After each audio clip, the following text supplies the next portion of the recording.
When I saw this storyline, I did the quick math in my head, and I'm like, that's like an 87% drop-ish. Is that right? Is that right? I mean, those kind of numbers for residential were unheard of, right? I mean, you might see a 30, 40% drop during the Great Recession, but almost a 90% drop of a third largest office complex building in Portland, Oregon.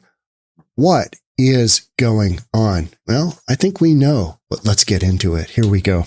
Here's just a little bit of background on the Portland, Oregon commercial market. If you haven't been following that story, Portland, Oregon, the downtown core has been particularly hard hit. We had that whole Antifa thing, and local Portland government didn't really support their businesses. So you've got a situation where things are not looking good. Let's watch this video. Yeah, Tim, the study looks at the amount of vacant office space in Portland's central business district at the end of fiscal year 2023. That rate sits at 30% right now, up from even the year before. When you travel through downtown Portland, it's hard to miss the empty buildings and the for lease signs. Nearly 1/3 of all office space in Portland's central business district is sitting vacant, according to Colliers. The research firm expects that number to grow to 40% in the near future. Look, every city has its challenges. There's no perfect place, but the downtown is in crisis. And just like if you had a kid that was sick, you get to the hospital. We need to do triage on downtown. Portland developer and philanthropist Jordan Schnitzer says downtown businesses have faced a number of challenges over the last few years. COVID-19 era work-from-home policies, the city's ongoing drug and homelessness crisis, and high local taxes are just some of the reasons Schnitzer believes businesses have decided to leave the central city.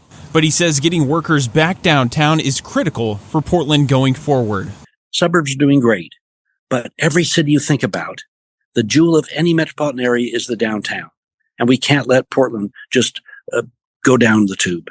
We need the equivalent of roughly probably 60, 70,000 workers a day down to Portland to fill up the office vacancies. We need to work together strategically to get those people back. Schnitzer adds that restaurants and retail establishments have been hurt by the lack of office workers in the city. But despite the pessimistic outlook from Colliers, he believes Portland can still turn things around. But we have to start with an attitude of saying, hey, this is still the city we love. This is still our home. Let's get together. Great minds together, diverse group of people, all different ideas. How do we get Portland downtown back on track? We can do it. You can do it.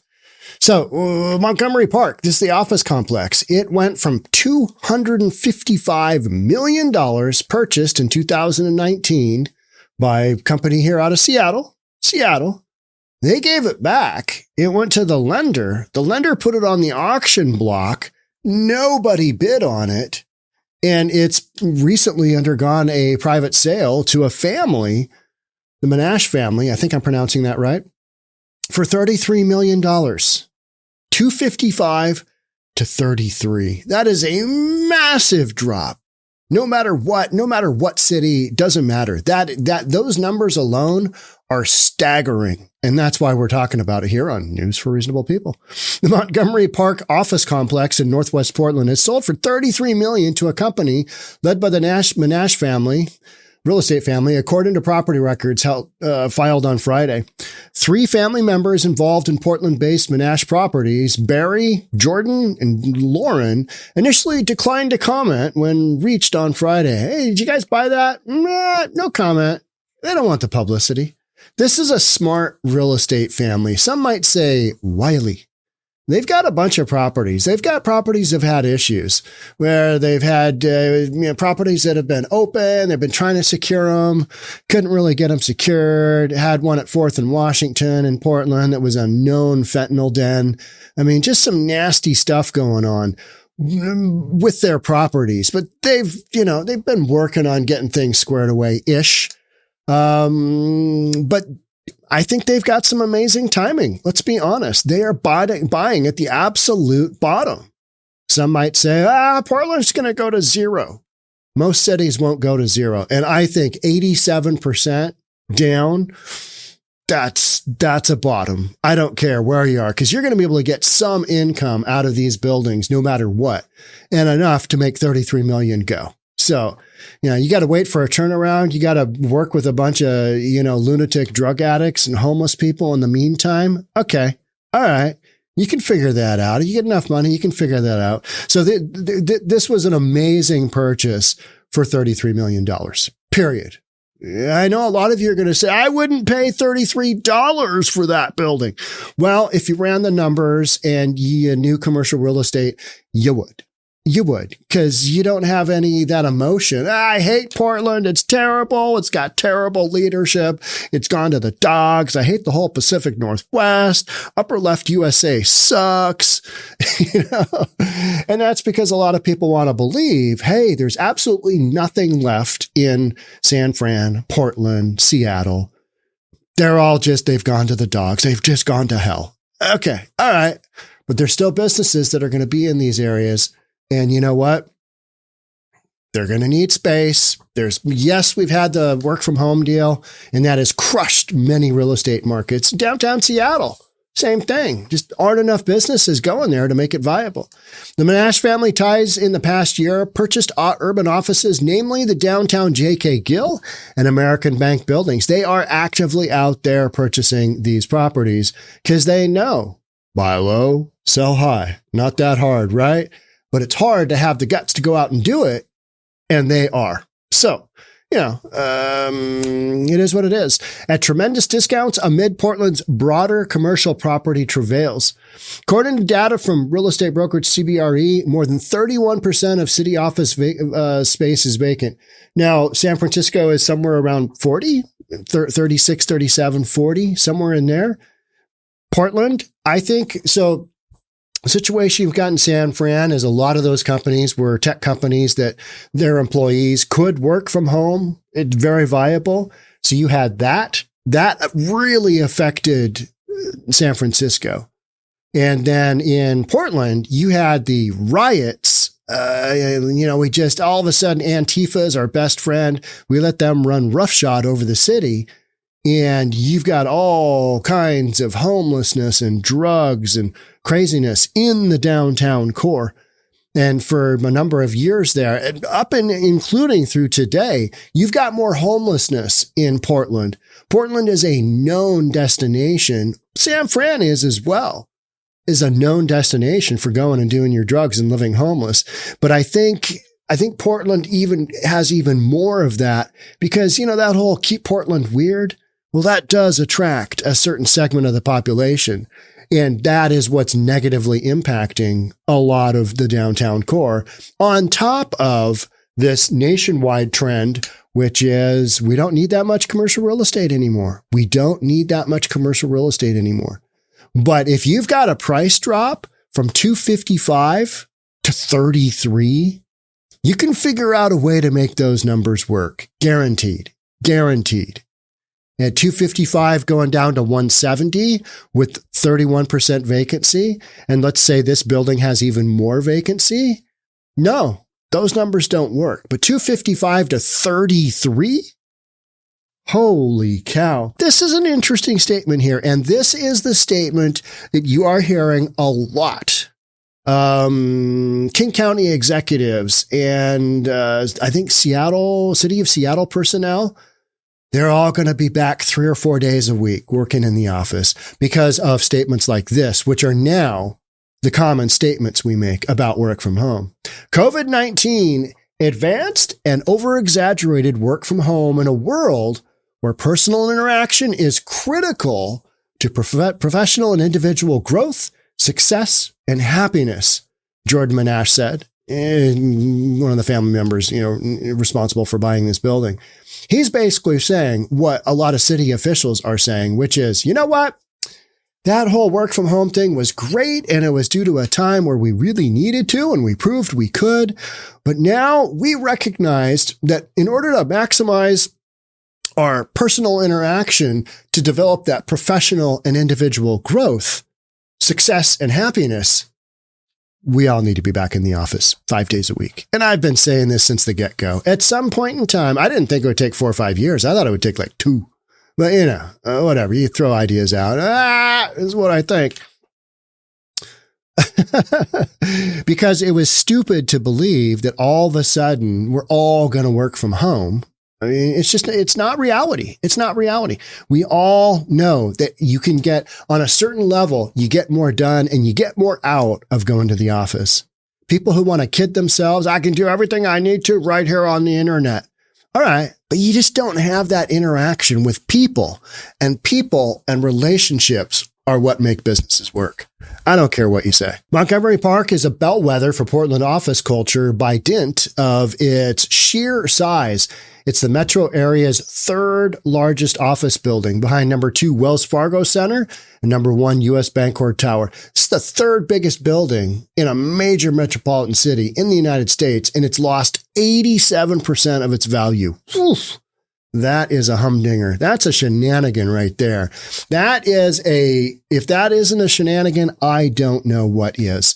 And what that tells me is, man, you have got some underlying issues in the Portland commercial market. But hey, you know what? The fact that there is a sale leads me to believe that, you know what? At some point in time, that bad boy's going to turn around. Those numbers are going to work. People are going to make it happen. And it might take a long time. But when you've got a price reset like this, you can afford to wait because your cash flow is going to cover you. It's going to cover you. Wild. Oregon Live first reported on July 17th, Manash Properties was considering buying Montgomery Park. Founder Barry had denied the existence of a deal while leaving the door open to one later. On Friday, property records filed in Multnomah County disclosed that Montgomery Park purchased the building for $33 million, representing an 87% decline. Oof, yeah. Because it was purchased for that in 2019. Most of the time in these big commercial buildings, they don't sell, right? They don't sell. So you don't have the data. And now, if you guys don't know my background, I'm a real estate appraiser and managing broker, but mainly real estate appraiser. So always figuring out what percentages are kind of gives you an indication of what the market is actually doing. Is the entire Portland real estate market devastated by an 87% decline? No. But at least this one building is, and it's the third largest building. So it was one of those deals. In real estate, we always talk about, homeowners think that their homes are worth way more than they are. And we always, as real estate brokers, we tell them, well, there's one way to figure this out. Let's stick it on the market and find out. And people are like, oh, no, I don't want to do that. I don't really want to sell, but my home is worth way more. In the case of this building, hey, we don't really want this building anymore. We're going to give it back to the lender, the Seattle company, Seattle-based Unico Properties that bought it for $255 in 2019, right before the pandemic. I mean, what terrible timing there. That is some horrible bend over and grab your ankles timing, right? Just terrible. And so they let it go back to the lender. Lender takes it back. This is one of those things. Hey, let's see what it's worth. Let's put it on the market. Let's see what it's worth. We'll send it out for bid at auction. Nobody bids on it because nobody wanted it. Literally at that time, nobody wanted it. Now this family is saying, you know what? At the right price, everything will sell. You just got to get to that right price. We have so many properties that don't sell, and homeowners want to blame the broker for not doing adequate marketing. Well, what other kind of marketing can we do to get this home sold? Here's the thing. You need to drop your price. Your home is overpriced. Yeah, your ego is tied up in this home, and it's not worth what you have it on the market for. So let's bring that bad boy down in price. Let's do a price adjustment, a private price improvement, and it'll sell. And they're like, you're just not doing your job. No, actually, we are doing our job. This is the professional advice we're giving to you, and you can either follow it or not. Oftentimes what will happen, we'll get fired because we're the first brokerage through on a listing, and this happens to all brokerages. They go to somebody else convinces them, hey, let's drop that price. And you know what? Weird. It sells. Yeah. Strange how that happens, right? Okay, the family, the Jordan Manash. Is it Manash or Menashe? I don't know. sorry, family, said that he saw the city as safer, cleaner, and livelier than even 6 months ago. Is that true? Probably. I mean, things are getting cleaned up a little bit. They're getting cleaned up in a lot of areas, right? Even Portland, I believe. So even more than 6 months ago. I am impressed with this turnaround story that is developing, he noted. Well, because they are creating the turnaround story, which is buying a building in a severely depressed market and getting that going again. Here's the sentence that I thought was interesting. Portland boasts phenomenal walkability. True. Edginess. Oh, what does that mean? What does edginess mean? Do you want one of your values or principles of your city to be edginess? Oh, we're edgy here. What does that tell you? Yeah. And geographic perfection. Okay. You got some cool geography there. You got the Willamette River. You got mountains. You got the ocean off to the west. All right. Geographic perfection. You got some cool stuff. Can't say that you don't. But edginess? Okay, whatever. That's that whole keep Portland weird thing, right? That's what that's kind of, some of their byline. We're edgy. We're weird. We're going to keep Portland weird. The other stuff, yeah, you can't. Walkability, yeah, absolutely. I mean, it's a cool town. If you can get around, it's the areas where you've got the fentanyl dealers and open air drug markets and some whacked out people and the homeless and all the graffiti and, closed up stores and vacant storefronts. Get past that. You got some cool spots. There's some cool spots, just like Seattle, just like Portland, just like San Fran. So yeah, 87% drop. All right. Things are looking up. They're looking up. Because you had a sale. This one, I have not seen a sale. Even in San Francisco, I don't think we've had one where we've known right before the pandemic it got purchased, which was an absolute high in the marketplace, to probably what you would say now is an absolute low. An absolute low. That's because the building only retained 13% of its original value. That is insane. So you got to have a really specific set of circumstances come along to hit a building that hard. Because most other stories, properties are going to be purchased. I bought that in 1985. Well, you're not going to have that much of a drop then, because it's going to have gone way up in value and come way down. Most of these properties weren't purchased, at that absolute peak of the market, because in 2020, beginning of 2020, we started to talk about COVID. And then when COVID started to ramp up, I mean, it was just game on. Commercial did a massive nosedive. Residential, it was to the moon. I mean, it literally went to the moon because everybody was like, well, if we're going to be locked down or we're going to be, doing school and all this other stuff at home, we need a different home. And with these interest rates, these 2.75% interest rates, why wouldn't we go out and buy a home? So, about 10 years worth of home buying and selling business got jammed into a couple of years. And that was the pandemic. It was just crazy. It was crazy. Commercial, it didn't fare so well because of that whole work from home deal. And here's where we are. This is where we are. This is what it is. The numbers don't lie. Facts don't care about your feelings. Edginess. All right. I'm going to leave you with that. Love to have you subscribe, do all that good stuff, and I'll see you on the next episode. Thanks again for being here. Bye for now.